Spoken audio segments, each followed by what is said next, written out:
Hello friends, हमारी इस नई वीडियो में आपका स्वागत है। हम आज ग्रीन टैक्स के बारे में बताने वाले हैं।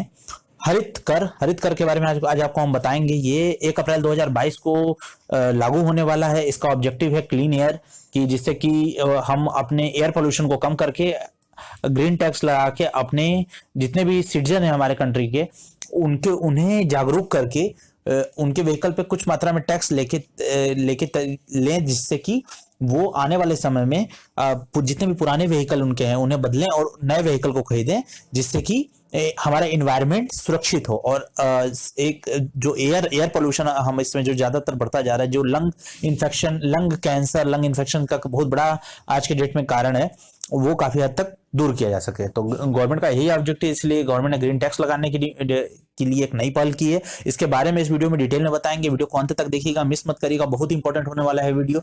और यूपीएससी मेंस और प्री और ऐसे कई एग्जाम में इससे रिलेटेड काफी अच्छे अच्छे पॉइंट्स आ सकते हैं, क्योंकि 1 अप्रैल 2022 को लागू होने वाला है। तो ये काफी मतलब इसके प्रति काफी पॉइंट्स आपको इस वीडियो से मिल सकते हैं। तो इसे मिस मत करिएगा, अंत तक देखिएगा। और अगर अभी तक हमारे चैनल को सब्सक्राइब नहीं किया है आपने तो कर लीजिएगा। बिना सब्सक्राइब किए यहाँ से मत जाइएगा, क्योंकि अगर आप इस तरह बिना सब्सक्राइब किए चले जाएंगे सिर्फ देख के, तो हमारी अगली वीडियो का नोटिफिकेशन आपको नहीं मिलेगा, जिससे कि हो सकता है आप अगली वीडियो मिस कर दें।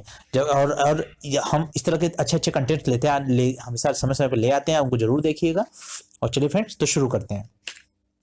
देखिए, पहले बैकग्राउंड को समझने की कोशिश करते हैं। देखिए, ग्रीन टैक्स आखिर आया कहां से। देखिए, यूनियन हमारे जो इसमें ट्रांसपोर्ट मिनिस्टर है वो है नितिन गडकरी हमारे इसमें ट्रांसपोर्ट मिनिस्टर हैं। उन्होंने कहा था कि गवर्नमेंट ने कभी अनाउंस किया है ग्रीन टैक्स। इन्होंने क्या किया, ग्रीन टैक्स अनाउंस किया उन व्हीकल पे जो लोग हैं जो कि पॉल्यूटेड व्हीकल्स के थ्रू पॉल्यूशन फैलाते हैं, जिनका व्हीकल काफी पुराना है, उस व्हीकल को बदलते नहीं है, उन पे एडिशनल 10 से 25% का एडिशनल ग्रीन टैक्स लगेगा। ठीक है, रोड टैक्स जो देते थे वो तो देंगे ही, साथ ही साथ उन रोड टैक्स के ऊपर 10 से 25% का एडिशनल टैक्स उनके ऊपर लगाया जाएगा। और जो कि ये लगाया जाएगा किसके ऊपर 10 से 25%, ये लगाया जाएगा कॉमर्स ट्रांसपोर्ट व्हीकल। जितने भी कॉमर्स ट्रांसपोर्ट व्हीकल हैं उनके ऊपर 10 से 25% का टैक्स लगेगा। और वो जो कि पुराने हैं 8 साल से ज्यादा, जो कि 8 साल से ज्यादा पुराने हैं, उनके ऊपर 10 से 25% का टैक्स लगेगा, कॉमर्शियल ट्रांसपोर्ट व्हीकल जो हैं। और साथ ही साथ और ये टैक्स उनके ऊपर कब लगेगा, उस समय लगेगा जब वो अपने फिटनेस सर्टिफिकेट को रिन्यूअल कराने जाएंगे। जैसे हर व्हीकल का एक फिटनेस आपको चेक कराना पड़ता है, तो उसके लिए उसका एक फिटनेस सर्टिफिकेट होता है। तो उसको रिन्यूअल कराने के लिए, फिटनेस सर्टिफिकेशन के समय जो भी उन्हें रिन्यूअल कराने के लिए जब वो रिन्यूअल कराने अपना जाएंगे, तो उसके जो भी उन्हें पेमेंट देनी पड़ती है, उसमें वो एडिशनल 10 से 25% देंगे। जो भी कॉमर्शियल ट्रांसपोर्ट व्हीकल जिनके पास है, जो कॉमर्शियली अपने व्हीकल को एज ए ट्रांसपोर्ट की तरह यूज करते हैं, ट्रांसपोर्ट करने के लिए यूज करते हैं, उससे पैसे कमाते हैं, उनके लिए और 10 से 25% का एडिशनल टैक्स लगेगा। और वो जिनका व्हीकल 8 साल पुराना है, 8 साल से ज्यादा पुराना है, जिनको खरीदे उसको 8 साल से ज्यादा हो चुका है, और जो पर्सनल व्हीकल है, जैसे आप क्या मेरे ऐसे जितने भी नॉर्मल लोग हैं जो पर्सनल व्हीकल यूज करते हैं, उनके लिए ये जो हम लोग के लिए 15 साल 15 ईयर है कि 15 साल से पुराना जो हमारे पास व्हीकल है, अगर हम उसको यूज कर रहे हैं, तो जब भी हम उसका फिटनेस सर्टिफिकेट बनवाने जाएंगे, तो हमें 10 से 25% का एडिशनल उस पर रोड टैक्स देना पड़ सकता है। ये वेरी कर सकता है स्टेट टू स्टेट, 10 to 25% रखा गया है। चलिए आगे देखते हैं। देखिए, ये पॉलिसी जो है, लेकिन इस पॉलिसी में क्या किया है, एग्जाम किया गया, इन पॉलिसी में इन लोगों को छोड़ा गया है कि जिनसे टैक्स नहीं लिया जाएगा फिटनेस सर्टिफिकेट के दौरान, जब वो रिन्यूअल करने जाएंगे तब। उसमें ट्रैक्टर हैं, जो हार्वेस्टर होते हैं, जो कि खेती किसानी के लिए यूज होते हैं, टिलर्स होते हैं वो, और जो कि यूज किए जाते हैं फार्म में, या हाइब्रिड इलेक्ट्रिक या इथेनॉल, और एलपीजी से चलने वाली जितनी भी गाड़ियां होती हैं, सीएनजी से चलने वाली जितनी भी पावर्ड व्हीकल होते हैं वो। और ये तो उनके लिए तो पूरी तरह से छूट है, जो ये एग्रीकल्चर और एलपीजी और सीएनजी का इस्तेमाल करते हैं वाले व्हीकल हैं वो, उनके लिए तो पूरी तरीके से छूट दिया है। ये ग्रीन टैक्स उनके ऊपर नहीं लगेगा। और कम ग्रीन टैक्स लगेगा, मतलब कम ग्रीन टैक्स लगेगा किस पे, पब्लिक ट्रांसपोर्ट पे। पब्लिक ट्रांसपोर्ट व्हीकल जैसे मान लीजिए बस जो सभी के लिए यूज होती है, उस पर कम टैक्स लगेगा। और जबकि इसके विपरीत अगर देखा जाए तो एक हायर एडिशनल 50 रोड टैक्स का 50% लगेगा उन व्हीकल पे लगेगा जो कि हाईली पोल्यूटेड सिटी में है, जो कि ज्यादा पोल्यूटेड सिटी। जैसे 10 से 25% का जो ये टारगेट रखा है, 10 से 25% वो तो लगेगा ही से लगेगा। और ये 10 से 25% का टारगेट जो है वो तो लगेगा, साथ ही साथ जो 50% का उन सिटीज में लगेगा जो कि जो ज्यादा हाईली पोल्यूटेड, जैसे दिल्ली हुई, इन सब सिटी में 50% लगेगा, और बाकी शहरों में 10 से 25% सिटी ये state to state wise vary करेगा। और साथ ही साथ एक अलग और इसके इसके साथ ही एक डिफरेंशियल टैक्स, मतलब ये काफी अलग रहेगा किस पे, फ्यूल के बेस पे भी इस टैक्स में, मतलब जो हम मैंने आपको बताया कि जैसे 10 से 25% है नॉर्मल स्टेट्स के लिए, और जो स्टेट हाईली पोल्यूटेड सिटी है, जो जो शहर बहुत ही हाईली पोल्यूटेड है, उनके उनके ऊपर 50% लगेगा टैक्स, एडिशनल रोड टैक्स के अलावा। मतलब रोड टैक्स जो दे रहे हैं वो तो आप दे ही रहे हैं, साथ ही साथ आप 50% का एडिशनल टैक्स दे रहे हैं। और ये जो है फ्यूल के बेसिस पे भी चेंज होगा, जो कि जैसे मैंने आपको बताया कि सिटी और स्टेट जो 10 से 25% है, नॉन पोल्यूटेड सिटी के लिए वो 10 से 25% लगेगा, कहीं मान ली 12%, कहीं 13% ऐसे लगेगा। ये फ्यूल के बेसिस पे भी डिपेंड करेगा, शहर जो हाईली पोल्यूशन के बेस पे तो डिपेंड करेगा ही करेगा, साथ ही साथ फ्यूल के बेस पे डिपेंड करेगा। जैसे कि मान लीजिए कि आप कोई डीजल व्हीकल यूज करते हैं तो उस पर ज्यादा लगेगा, आप अगर पेट्रोल व्हीकल यूज करते हैं तो उस पर थोड़ा कम लगेगा, क्योंकि डीजल गाड़ियां होती हैं उनसे क्या होता है कि उनसे इन्वायरमेंट ज्यादा पोल्यूटेड होता है, अगर एज इन कंपैरिजन टू अगर हम पेट्रोल से चलने वाले व्हीकल से अगर हम उसकी तुलना करते हैं तो। अब चलिए आगे देखते हैं जी। देखिए जो अब इसमें जो गवर्नमेंट के डिपार्टमेंट के व्हीकल होते हैं, मान लीजिए पब्लिक सेक्टर यूनिट्स के पीएसयू के जितने भी गाड़ियां होती हैं, जैसे मान लीजिए कि जो पुलिस की गाड़ियां होती हैं, चाहे जो डीएम एसडीएम की गाड़ियां होती हैं, और जो भी गवर्नमेंट की गाड़ियां होती हैं उन सब के लिए, और मंत्रियों की जो गाड़ियां होती हैं उन जितने भी गवर्नमेंट डिपार्टमेंट गाड़ियां जो कि 15 साल से ज्यादा पुरानी है, जिनको 15 साल से ज्यादा हो चुका, उन्हें डी रजिस्टर किया जाएगा, उन्हें हटाया जाएगा उन गाड़ियों को, उनकी जगह पे नई गाड़ियों को लाया जाएगा और उसे स्क्रैप कर दिया जाएगा। स्क्रैप का मतलब क्या होता है? यहाँ स्क्रैप का मतलब ये नहीं है कि आप उसे ले गए और उसे तोड़ दिए, उसे निकाल दिए, ऐसा नहीं होगा। स्क्रैप का मतलब ये होता है कि जब आप पुरानी गाड़ी को लेके जाएंगे और नई गाड़ी को कुछ कम, मतलब कुछ गवर्नमेंट जो है क्या करेगी, कुछ उसमें छूट दे देगी और आप कोई भी नया व्हीकल जो भी है उसको आप परचेस कर लेंगे। तो ये होता है इसका मतलब। अब देखिए एक ग्रीन टैक्स फंड जो है वो भी रखा जाएगा। अब ग्रीन टैक्स में अगर हम टैक्स ले तो उससे वो फंड को भी हम कहाँ यूज करेंगे, गवर्नमेंट ने इसकी व्यवस्था बनाई है। इसके लिए एक सेपरेट अकाउंट बनाया जाएगा जो कि हेल्प करेगा, और इसी अकाउंट से स्टेट्स की हेल्प की जाएगी पॉल्यूशन और उससे रिलेटेड जो भी इश्यू क्रिएट होते हैं उनको टैकल करने के लिए काफी हेल्प होगी इससे। और जितने भी स्टेट गवर्नमेंट है वो अब उनको मौका दिया गया है कि वो गवर्नमेंट का जो ये प्रपोजल है जो पूरा, उस पर अपने कमेंट को, अगर उनको कुछ अपनी बात रखनी है या कुछ कहना है तो वो कह सकें इस पर, जिससे गवर्नमेंट अगर मान लीजिए उसमें थोड़ी बहुत चेंजेस करना चाहे स्टेट वाइज तो वो कर सकती है। और ये पॉलिसी जो है ये शेड्यूल की जाएगी, ये पूरी तरीके से फोर्स में आ जाएगी कब? 1 अप्रैल 2022 को। 1 अप्रैल 2022 को ये पूरी तरीके से फोर्स में आ जाएगी और इससे जो है गवर्नमेंट जो है अपने तरीके से लागू कर देगी। अब देखिए यहाँ पे सबसे बड़ा क्वेश्चन क्या उठता है कि क्या अगर हम स्क्रैप कर देते हैं, अगर पुराने जितने भी ओल्ड व्हीकल है उनको अगर हम स्क्रैप कर देते हैं तो क्या इससे हम मतलब कुछ बेनिफिशियल, इससे क्या मतलब इन्वायरमेंट के लिए और बाकी चीज़ों के लिए या जनता के लिए कुछ बेनिफिशियल होगा इससे? तो देखिए यहाँ पे सबसे बड़ी बात है कि देखिए इंडिया जो है वो स्क्रैपेज पॉलिसी पे काफी समय से काम कर रहा है, कई साल हो गए हैं इंडिया इस पे काम कर रहा है। और स्क्रैपेज पॉलिसी में क्या होता है, रिसाइकलिंग भी होती है, जिससे इसमें और आगे क्या क्या चीजें होती है स्क्रैपिंग पॉलिसी में आपको बताएंगे। तो इसमें इंडिया जो काफी समय से इसमें काम कर रहा है स्क्रैपिंग पॉलिसी को लेके। और एक तरफ ये क्या करता है कि जितने भी ऑटोमोबाइल इंडस्ट्री होते हैं उन्हें बूस्ट करता है, जैसे कि अगर आप पुराने व्हीकल को देंगे तो आप नया व्हीकल खरीदेंगे, तो ऑटोमोबाइल सेक्टर के लिए तो ये बूम हो गया, तो ऑटोमोबाइल इंडस्ट्री को भी एक नया बूस्ट मिला। और उसके साथ ही साथ और जबकि और एक तरफ तो ऑटोमोबाइल सेक्टर को बूम करेगा, दूसरी तरफ ये क्या करता है, दूसरी तरफ ये जिससे उससे रिलेटेड जो भी बिजनेस है और जो भी डिमांडिंग प्रोडक्ट होते हैं उससे, जैसे मान लीजिए कि स्टील की डिमांड बढ़ेगी, इससे एल्यूमिनियम की डिमांड बढ़ेगी, प्लास्टिक की डिमांड बढ़ेगी, और साथ ही साथ उन सारे आइटम्स की भी जिनकी रिसाइकलिंग हम लोग करते हैं, जैसे प्लास्टिक, एल्यूमिनियम, स्टील, इन सब की जो रिसाइकलिंग भी होती है और जो नए रिकवरी भी की जाती है, उन सारी चीजों के लिए ये काफी मतलब एक तरफ तो गवर्नमेंट जो है ऑटोमोबाइल इंडस्ट्री को बूम करेगा, दूसरी तरफ जो है जो भी बिजनेस है इनसे रिलेटेड उनके डिमांड को काफी हाई तक बढ़ा देगा, जिससे कि नया व्हीकल जो है वो आएंगे। और वो जो क्योंकि नए व्हीकल जो होते हैं उनमें जो इमिशन होता है वो बहुत ही कम होता है, क्योंकि नए होते हैं और उनमें नई टेक्नोलॉजी का यूज होता है, समय समय पर इसमें इंप्रूवमेंट आता रहता है, उनके फ्यूल इफिशिएंसी भी काफी अच्छी होती है, स्टैंडर्ड होती है, और वो ज्यादा एनवायरमेंट फ्रेंडली होते हैं और उनमें सेफ्टी फीचर्स भी काफी ज्यादा होता है। तो इससे गवर्नमेंट जो है गवर्नमेंट स्क्रैपेज पॉलिसी पे काफी समय से काम कर रहा है, इससे कई तरीके से कई बिजनेसेस को भी इससे फायदा होता ही होता है। अब 2016 में क्या हुआ कि इंडिया जो नोटिफाइड किया corporate average fuel economy. Corporate average fuel economy ये क्या है, ये यूएस की संस्था है। अब आप सोचेंगे कि इंडिया की बात हो रही है तो इसमें यूएस कहां से बीच में आ गया? तो देखिए यूएस यहाँ से क्या है, यूएस ये है क्या, ये यूएस की एक संस्था जो कि ये बताती है, जो ये तय करती है कि मतलब नॉर्मली कितने किलोमीटर मान ली कितने किलोमीटर गाड़ी चलती है, कितने लीटर तेल में, मतलब कितने लीटर तेल पे नॉर्मली इतनी किलोमीटर, मान ली 100 किलोमीटर तेल है, 100 किलोमीटर आपको दूर जाना है तो उसमें कम से कम मान लीजिए इसका मानना रहेगा कि 5 लीटर तो से ज्यादा तेल ना लगे। तो इस हिसाब से ये इस तरह का एक एवरेज सेट करती है, जिससे 20 का एवरेज दे गाड़ी। इस टाइप की जो चीजें होती हैं वो यूएस की संस्था बेस कर डिसाइड करती है। अब आप सोचेंगे कि ये 1973 से 75 के अप्रोक्स में ये बनी थी। अब आप सोचेंगे कि आखिर इसकी क्या जरूरत पड़ी, कि इस संस्था को बनने की आखिर कैफे की क्या जरूरत पड़ गई। तो देखिए कैफे की जरूरत यहाँ से इसलिए इस तरह से पड़ गई कि कैफे जो होता है वो का यूएस की बेस संस्था है। तो इसमें क्या होता है कि जैसे हम लोग डॉलर में जब एक देश दूसरे देश से परचेसिंग करता है तो डॉलर में खरीदता है, जैसे डॉलर में परचेसिंग होता है, तो उस चीज के लिए भी जैसे यूएस की हम लोग मदद लेते हैं। तो ठीक उसी तरीके से जैसे गाड़ियां होती, गाड़ियां कभी एक कंपनी की नहीं होती। जैसे मान लीजिए किया मोटर्स आ गया, तो अगर मान लीजिए गाड़ियां कुछ तो अपने अंदर कुछ तो अंदर बना रहा है, जैसे मेक इन इंडिया प्रोग्राम के तहत कई गाड़ियां करीयों के नोएडा में भी कई ऐसे ऑटोमोबाइल सेक्टर के खुले थे, तो कुछ तो गाड़ियां इंडिया में बन रही हैं मेक इन इंडिया के प्रोग्राम के तहत।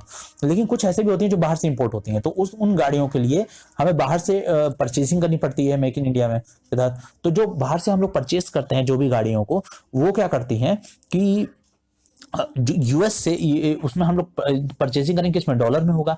जो भी हम परचेसिंग करते हैं वो मैक्सिमम डॉलर में ही होता है, मैक्सिमम देश में डॉलर से काफी इजी पड़ता है ट्रेडिंग करना। तो उसमें क्या होता है, डॉलर हर कंट्री में इसका मान्य होता है। तो अगर आप डॉलर लेके जाते हैं अफ्रीका में भी जाएंगे तो वहां पे भी आपका इसका एक्सचेंज आपको हो जाएगा, अगर आप उसको एक्सचेंज कराना चाहेंगे तो, और वहां की करेंसी लोकल करेंसी जो भी हो वहां पे भी, तो इसीलिए डॉलर में ज्यादातर होता है। तो इसी वजह से जो यूएस की संस्था है वो क्या होता है कि इसे बिजनेसेस में जो ऑटोमोबाइल, दो अलग अलग ऑटोमोबाइल कंपनियां हैं, जैसे टोयोटा हो गई मान लीजिए और होंडा हो गई, तो ये सब जैसे जो भी इस तरह की गाड़ियां हैं, फरारी हुई, तो इस तरह की जो भी गाड़ियां हुई, जैसे जगुआर लैंड रोवर हो गई, तो इस तरह की गाड़ियां जो है उनके बीच में जो भी जैसे टाटा से टोयोटा के बीच में जो भी डीलिंग हुई, जैसे टाटा इंडिया की कंपनी है और टोयोटा है, मान लीजिए टोयोटा एग्जैक्ट में याद नहीं, लेकिन आई थिंक जापान की कंपनी है ये, तो टोयोटा जापान की कंपनी है। तो टोयोटा और टाटा के बीच में जो भी डील हुई उसमें यूएस का भी एक यूएस की जब डील होगी तो निश्चित है उसमें मनी इन्वॉल्वमेंट होगा। जब मनी इन्वॉल्वमेंट होगा तो उसमें निश्चित एक्सचेंज के लिए हम लोग ईजियर वे ढूंढेंगे, और यही ईजियर वे प्रोवाइड करता है डॉलर। तो इसी वजह से यूएस की संस्था का भी इसमें काफी बेहद पार्टिसिपेशन होता है, और यही से पूरे देश को ये पूरे वर्ल्ड को ये रूल करता है। इसीलिए यूएस आज भी नंबर 1 पे है। तो ये सारे रीजन है। तो आप देखिए, तो आपको समझ में आ ही गया होगा कि कैफे का क्या रोल है यहाँ पे। तो देखिए 2016 में क्या हुआ, इंडिया ने नोटिफाई किया कारपोरेट एवरेज फ्यूल इकोनॉमी को के स्टैंडर्ड को, जो पैसेंजर, जैसे मैंने बताया था आपको कि ये तय करता है कि कितना एवरेज हो, नॉर्मली गाड़ी कितना एवरेज देना चाहिए। तो उसी तरह से कॉर्पोरेट एवरेज फ्यूल इकोनॉमी का स्टैंडर्ड को पैसेंजर व्हीकल के लिए, जिस इकोनॉमी को बूस्ट करने, जिससे कि इफिशियंसी बूस्ट हो, तो उसके लिए एक स्टैंडर्ड जो है इंडिया ने नोटिफाई किया कि भाई हम इतना मतलब ये निकाल रहे हैं, इसका एवरेज इतना है। ये कैफे को नोटिफाइड किया गया इंडिया। अब ये जो चीज थी वो इसने जो नोटिफाई किया था वो बताया था कि जो 9 सीट जिनमें नहीं, जिससे 9 लोग जिसमें बैठ सकते हैं, 9 सीटर जितनी भी गाड़ियां हैं, मतलब उनसे कम, उससे 9 सीट से ज्यादा नहीं। 9 सीट्स के अंदर जैसे 5 सीटर होती है, 4 सीटर होती है, 7 सीटर होती है, 7 सीटर से BMW होती है। तो इस तरह की जितनी भी गाड़ियां जो 9 सीट से ज्यादा जिनमें सीट नहीं है और जिनका वेट जो है 350 किलो, यानी 3500 किलो से ज्यादा, 3500 किलो से कम है, वो आएंगी इंडिया की इसी पॉलिसी के अंदर, स्क्रैपेज पॉलिसी के अंतर्गत 1 अप्रैल 2017 से ये आएंगी। ये इंडिया ने नोटिफाई किया कैफे को। अब यहाँ पे देखिए जो एवरेज फूड कंजम्पशन स्टैंडर्ड होता है वो इंडिया में, जैसे देखिए मैंने आपको बता दिया कि यूएस में ये संस्था है जो कि पूरे वर्ल्ड को रेगुलेट करती है, लेकिन हर कंट्री भी अपना एक उसी से रिलेटेड अपनी एक संस्था बनाई रहती है, और वो जिससे इंडिया में रूल करती है। और यही संस्था जो है अपनी जो भी ये चीजें बनाती है, जो भी ये एक एवरेज सेट करती है कि इतना की तो एवरेज एक गाड़ी देना ही चाहिए, वो नोटिफाइड करती है कैफे को। जैसे मैंने बताया कि इंडिया नोटिफाइड, तो इंडिया ने नोटिफाइड किया। ये इंडिया की वो जो कंपनी है वो on the behalf of India, वो इंडिया के बिहाफ पे वो उसको नोटिफाई की। तो ये देखिए जो यहाँ पे जो एवरेज फ्यूल कंजम्पशन जो इंडिया ने सेट किया था वो कौन करता है, देखिए बहुत बढ़िया क्वेश्चन नहीं बन सकता है, वो सेट करते हैं पावर मिनिस्ट्री करती है। और पावर मिनिस्ट्री के अंदर ब्यूरो ऑफ एनर्जी एफिशिएंसी ने बताया ही सेट करती है। इनका ये मानना है, ब्यूरो ऑफ एनर्जी एफिशिएंसी का, कि जो भी गाड़ी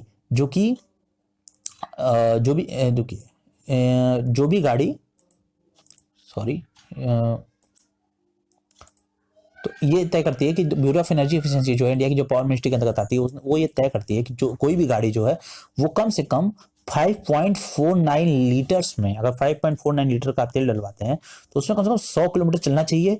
वो गाड़ी जो कि जिसमें सीट जो है वो 9 सीट तक की है, जैसे 5 सीटर है वो, मतलब इसी ये एक average bureau of energy efficiency ने एक एवरेज दिया था 100 किलोमीटर के लिए, और वो 9 सीटर है और जिसका वेट जो है 3500 किलोग्राम से, पूरी गाड़ी का 3500 किलोग्राम से कम है।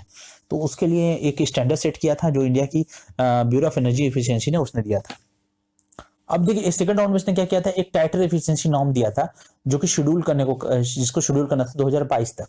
तो एक सेपरेट स्टैंडर्ड को सेट किया गया लाइट, जितने भी छोटे लाइट व्हीकल्स होते हैं जैसे 5 सीटर इस तरह की गाड़ियों के लिए, और लाइट मीडियम और हैवी कॉमर्शियल जैसे ट्रक्स वगैरह हो गए, तो वो व्हीकल एग्जिस्ट करते हैं उनके लिए एक टाइटर एफिशिएंसी नॉर्म दिया था। वो उसके लिए अलग नियम बनाया था। क्योंकि देखिए ये गाड़ी टू गाड़ी, मतलब जो भी व्हीकल से व्हीकल, ये व्हीकल से व्हीकल, ये व्हीकल से व्हीकल वेरी करती है। तो ये चीज है यहाँ पे। तो कैफे ने यहाँ पे रेगुलेट किया था। जब जैसे इंडिया जो क्या की, इंडिया जो है अपने पावर मिनिस्ट्री से एक तय करवा ली कि भाई इतना एवरेज देना है, और इसी को नोटिफाइड किया गया कैफे में। अब कैफे क्या किया, कैफे ने क्या किया, कैफे अपना रेगुलेट करेगा। कैफे क्या रेगुलेट करती है, कैफे रेगुलेट करती है कि जितने भी CO2 इमिशन और बाकी के पॉल्यूटेंट है, जैसे कार्बन मोनोऑक्साइड हो गया, नाइट्रोजन डाइऑक्साइड हो गया और सल्फर डाइऑक्साइड हो गया, ये सारी जो चीजें हैं ये कवर की जाएंगी भारत स्टेज फ्यूल स्टैंडर्ड के द्वारा। जैसे इंडिया जो है बनाती है ना BS4। तो ये जैसे US की जो बॉडी है उसने अपना जो तय किया, वो जैसे मैंने बताया कि इंडिया की पावर मिनिस्ट्री ने तय किया कि किस तरह से चीजें मतलब रेगुलेट होंगी, और पावर मिनिस्ट्री ने क्या किया, कैफे को बताया ये बात। अब कैफे क्या कर रही है, कैफे ने बताया इंडिया को, अपना रिकमेंडेशन दिया या इंस्ट्रक्शन दिया कह सकते हैं उसको, कि जितने भी पॉल्यूटेंट होते हैं जब भी वो गाड़ियां बनाए तो उसमें इस चीज का भी ध्यान रखे। एवरेज तो अपनी जगह ठीक है, लेकिन उसके साथ ही साथ इन चीजों का भी ध्यान रखें कि जितने भी कार्बन डाइऑक्साइड, जितने इमिशंस हो रहे हैं, बाकी के पॉल्यूटेंट हो रहे हैं, कार्बन मोनोऑक्साइड और नाइट्रोजन डाइऑक्साइड, सल्फर डाइऑक्साइड, ये सारी चीजों का स्पेशल ध्यान रखा जाए।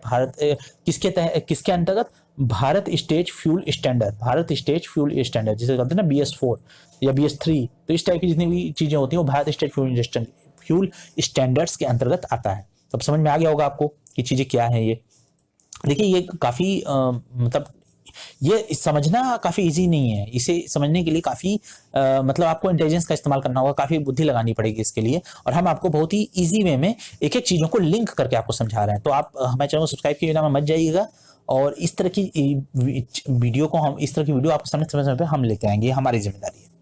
अब आगे चलिए देखते हैं। अब देखिए ये जितने भी व्हीकल के रिप्लेसमेंट होते हैं, जिस स्क्रैपेज पॉलिसी में मैंने आपको बताया, तो उसमें जो व्हीकल का रिप्लेसमेंट हो रहा है, तो देखिए कैफे ने क्या किया, कैफे ने तो बता ही दिया इंडिया को कि भाई आपने इस तरह की चीजों का आप ध्यान रखिए, अपने जितने पॉल्यूटेंट हैं आप कोशिश करिए भारत स्टेज फ्यूल स्टैंडर्ड के अंतर्गत ही वो चीजें आए।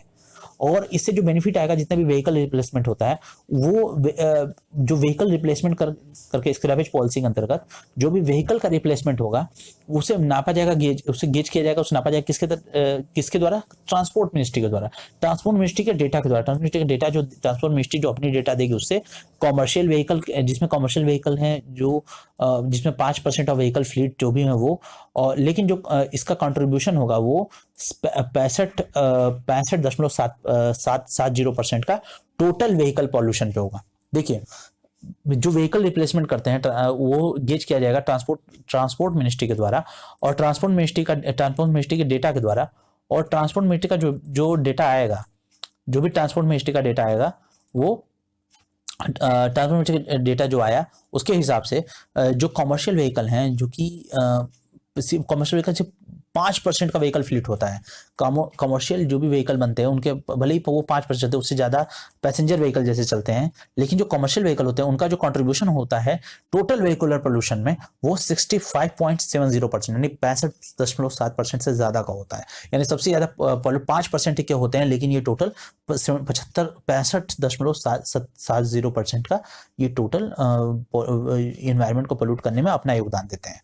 तो ये बताया था। ये तो अगर व्हीकल जितने भी अगर हम उसमें थोड़ा सा ध्यान रखें, इसलिए व्हीकल रिप्लेसमेंट को बेनिफिट कर, जितने भी व्हीकल हैं अगर उनको रिप्लेस कर देंगे तो उसका बेनिफिट यही मिलेगा कि जो 5% का अगर हम लोग को देने पर अगर 65% का हमें उससे नुकसान हो रहा है एस्टिमेटेड, तो उस चीज को कम किया जा सकता है। क्योंकि अगर हम व्हीकल रिप्लेस करेंगे तो उससे हमारा काफी फायदा होगा। हम नए व्हीकल को ले आएंगे तो उससे हमें इस तरह की चीजों के पोल्यूशन को झेलना नहीं पड़ेगा। अब चलिए आगे देखते हैं। देखिए सेंटर ने क्या किया था, सेंटर ने एक फंड प्रोवाइड कराया था किसके अंतर्गत, किसके अंदर में, Jawaharlal Nehru national urban renewal mission, Jawaharlal Nehru national urban renewal mission के तहत सेंटर ने फंड प्रोवाइड कराया था। देखिए स्कीम होती है सर, देखिए किस तरह चीजें एक दूसरे से लिंक होती हैं, किस तरह से एक डिपार्टमेंट दूसरे डिपार्टमेंट से लिंक होता है, कि मिनिस्ट्री दूसरे मिनिस्ट्री से लिंक होती है, मिनिस्ट्री किस तरह से रिकमेंडेशन देती है, किस तरह से कमेटी बनाती है, उसको किस तरह से हेड करती है। हमने गवर्नमेंट, पिछले वीडियो में आपको हमने बताया था, जिसमें हमने आपको गवर्नमेंट प्राइवेट पार्टनरशिप पढ़ाया था, उसमें हमने इसके बारे में डिटेल में बताया था आपको। तो उस चीज वीडियो को भी आप देख लीजिएगा, मैं लिंक उसका डाल दूंगा डिस्क्रिप्शन में, उस वीडियो को देख लीजिएगा। तो तो इस तरह से चीजें एक दूसरे से लिंक होती है। तो जैसे Jawahar Lal Nehru national urban renewal mission, जो स्टेट ने सेंटर ने प्रोवाइड कराया था, फंड दिया था Jawaharlal Nehru national urban renewal mission के तहत स्टेट गवर्नमेंट को दिया था, कि जिससे कि वो ध्यान दे सके जो भी बस फ्लीट, जहाँ बस फ्लीट जितने होती हैं, और हेल्प कर सकते हैं जितने भी बस इंडस्ट्री की जो इसमें रजिस्ट्रेशन चल रहा था 2009 में, उसकी हेल्प करने के लिए सेंटर ने फंड प्रोवाइड कराया था। अगर ग्लोबली देखें तो जितने भी एक्सीलरेटेड व्हीकल रिप्लेसमेंट स्कीम, जिस तरह की जैसे Jawaharlal Nehru urban renewal scheme चल रही थी, तो उसी तरह से जितनी भी एक्सीलरेटेड व्हीकल रिप्लेसमेंट स्कीम चलती हैं, जो कि यूज की जाती हैं अलग अलग कंट्री में, ग्लोबली देखा जाए तो यूज की जाती हैं। और इसका सबसे नोटेबल इसमें चीजें हैं जो कि इस तरह की रिप्लेसमेंट स्कीम चलती हैं, वो है यूरोप में। और इसके अलावा जहाँ पे जितने भी हाई प्रोफाइल $3 बिलियन के कैश फॉर क्लंकर, या कार्स का मतलब, यहाँ कार का मतलब है car allowance rebate system, car allowance rebate system जो भी प्रोग्राम होता है, वो कहाँ पे, यूएस में 2008 के रजिस्ट्रेशन के दौरान चलाया गया था। तो देखिए जिसे सेंटर ने प्रोवाइड किया था 2009 में, बस इंडस्ट्री की जो उसमें हालत थी उसको रिवाइव करने के लिए 2009 में चलाया था। जो भी बस इंडस्ट्री हिट की थी रजिस्ट्रेशन से, उसको उबारने के लिए बस 2009 में चलाया था। और यूएस ने 2008 में रिवेशन करने के लिए कार्स चलाया था, कार अलाउंस रिबेट सिस्टम चलाया था। और यूरोप ने चलाया था कैश फॉर क्लंकर, जिसमें $3 बिलियन का टोटल खर्चा आया था। तो ये सारी चीज थी।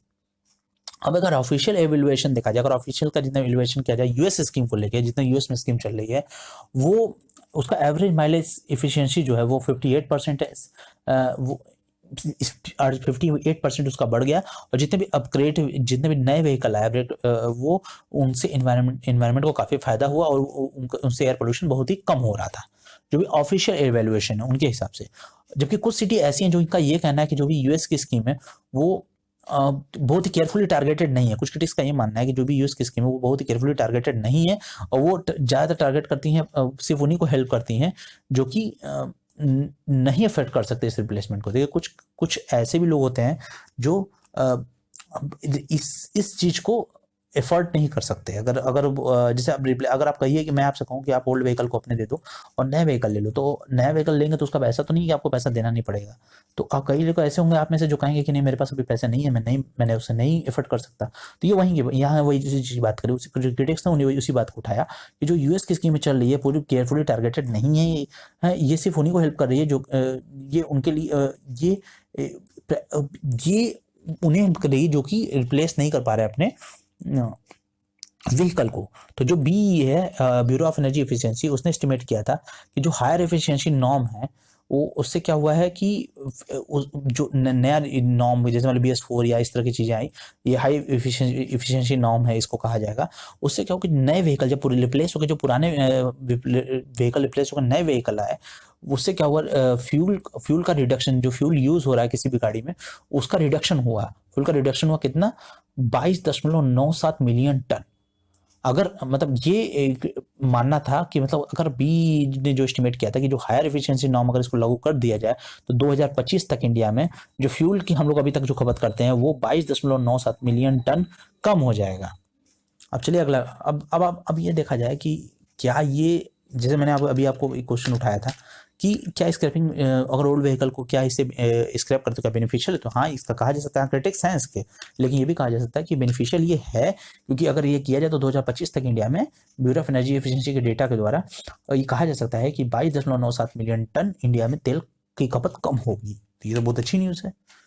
अब यहाँ पे सबसे बड़ी चीज सोचने वाली बात यह है कि जो ये प्रपोज पॉलिसी, अभी जो पॉलिसी प्रपोज हुई है स्क्रैपेज पॉलिसी को लेकर, वो क्या वर्केबल है, क्या वो काम करेगी। देखिए बेनिफिट होगा या नहीं ये तो हम लोग देख लिए, लेकिन अभी जो आ रही नई इसकी नया जो आ रहा है जो 1 अप्रैल 2022 से लागू होने वाला है, ग्रीन टैक्स को लगाया जा रहा है, क्या वो बेनिफिशियल होगा और क्या स्क्रैपेज पॉलिसी का उस पर कुछ मतलब उस लाभ मिलेगा। तो उस चीज़ को हम देखते हैं। देखिए 2015 में क्या हुआ, नितिन गडकरी ने कहा कि ये जो आइडिया दिया गया है कि जितने भी ओनर्स हैं जो कि अपनी पुराने व्हीकल को बेच रहे हैं और उनको जो सर्टिफिकेट दिया जाएगा, ये आइडिया जो है उससे क्या होगा सर्टिफिकेट से कि उनको उन्हें डिस्काउंट मिलेगा नए व्हीकल पे 30,000 से 50,000 तक का, नए पैसेंजर व्हीकल पे। और ये आइडिया दिया गया है, इससे ये आइडिया है कि जितने भी 2015 में हुआ था कि जो भी ओनर्स हैं वो जो अपनी पुरानी गाड़ी को सेल करेंगे तो उन्हें सर्टिफिकेट दिया जाएगा और साथ ही साथ 30,000 से 50,000 तक का नए व्हीकल पे उनको छूट दी जाएगी। इससे क्या हुआ था, जो कॉमर्शियल व्हीकल के लिए ये बेनिफिट था, टैक्सेस को इंक्लूड करके 1.5 लाख का। जैसे नए पुराने जो पैसेंजर व्हीकल है उन पे ये 30,000 से 50,000 तक था और जितने भी कॉमर्शियल व्हीकल है उन पे ये 1.5 लाख तक का था। अब देखिए ये आइडिया जो है वो बहुत ही आगे प्रोग्रेस हालांकि नहीं किया। हालांकि देखा जाए तो उन सब के बीच में जिन्होंने रिजर्वेशन किया था हाई कॉस्ट को लेके, जिन्होंने एक्सप्रेस किया था जिन्होंने अपने व्यू को रखा था कि इसका कॉस्ट बहुत ही ज़्यादा हाई है, मतलब नए व्हीकल जो भी आ रहे हैं उनका कॉस्ट बहुत हाई है, ऐसा नीति आयोग ने बताया था कि इसी कारण से ये चीज़ ये आइडिया जो ज़्यादा प्रोग्रेस नहीं कर पाया था। और आयोग ने ये कंसर्न दिखाया था कि कुछ सेक्शन अभी भी ऐसे हैं जो अभी इस पोजीशन में नहीं है कि वो अपने पुराने ओल्ड व्हीकल को रिटायर करें और हाई कैपिटल कॉस्ट पे नया व्हीकल ले। जैसे मैंने बताया कि हम में से कुछ लोग ऐसे हैं जो अगर मैं आपसे कहूँ कि अपनी पुरानी गाड़ी को बेच के आप पुरानी गाड़ी को दे के नई गाड़ी को आप खरीद लें, न्यू परचेस कर लें और कुछ आपको छूट भी मिलेगी नए व्हीकल पे, तो ये हर एक इंसान के लिए पॉसिबल नहीं है। नीति आयोग ने इस चीज़ को देखा था। तो इसीलिए जो प्रपोजल था, जो अर्लियर ड्राफ्ट, जो पहले 2015 के ड्राफ्ट में जो आया था, वो कि जो टैक्स का डिस्काउंट देने वाली 30,000 से 50,000 जो दे रहे थे वो पैसेंजर व्हीकल को और 1.5 लाख दे रहे थे वो कॉमर्शियल व्हीकल को, वो स्टील ओल्ड मेटल का न्यूएंस का, वो अभी मतलब पूरी तरह से ड्राफ्ट नहीं रखा गया, उसको अभी पूरी तरीके से मतलब उसका कोई फायदा नहीं हुआ, उसका पूरी तरह से फायदा नहीं हुआ। तो लेकिन जो अभी जो प्रेजेंट इनिशिएटिव आ रहा है वो बहुत उसके पास ये इससे बहुत हम मतलब सरकार को बहुत ही आशा है कि ये जितने भी बहुत कम चांस है कि इसे ओनर जो है इसे नापसंद करें, कि क्योंकि वो जितने भी ओल्ड व्हीकल है उन्हें सेल कर देंगे सेल करने के बजाय। क्योंकि देखिए सेल करने के लिए पिछली बार सेल करने के लिए गवर्नमेंट ने प्रपोजल रखा था 2015 में, तो वो ज़्यादातर पसंद नहीं किया गया था क्योंकि कई ऐसे नए लोग थे जो जो पुराने लोग थे जो कि अपने ओल्ड व्हीकल को रिप्लेस नहीं करना चाह रहे थे या इस स्थिति में नहीं थे कि वो अपने ओल्ड व्हीकल को रिप्लेस करें, ऐसा नीति आयोग ने कहा था। तो इसलिए जो नया था वो अभी जो नया इनिशिएटिव आया, प्रेजेंट इनिशिएटिव है, वो ये कहता है कि आप पुराने व्हीकल को आपको बेचने की जरूरत नहीं है, बल्कि आप उस पर आप हमें ग्रीन टैक्स दीजिए, आप उस पर एक एडिशनल टैक्स हमें दीजिए पेनाल्टी के तौर पे कि आप पुराने गाड़ी को यूज़ कर रहे हैं। अब क्योंकि बिना सफिशिएंट इंसेंटिव अगर हम नहीं लगाते, कोई पेनाल्टी नहीं लगाते हैं और केयरफुली टारगेट नहीं करते उन व्हीकल को जो अपनी कंडीशन पे ज़्यादा ध्यान नहीं दे रहा और इन्वायरमेंट को पलूट कर रहे हैं, उनके ऊपर टैक्स पेनाल्टी तो पेनाल्टी लगाना चाहिए।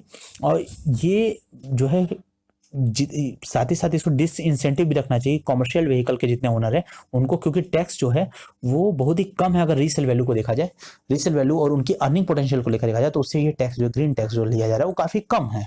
और यहाँ पे कोई भी कंपल्सन नहीं है कि आप उसे रिटायर ही करिए, आप एक अलग से एक टैक्स दे देंगे, तो इसलिए कंटिन्यू ऑपरेशन होगा, इससे व्हीकल भी आराम से चलते रहेंगे।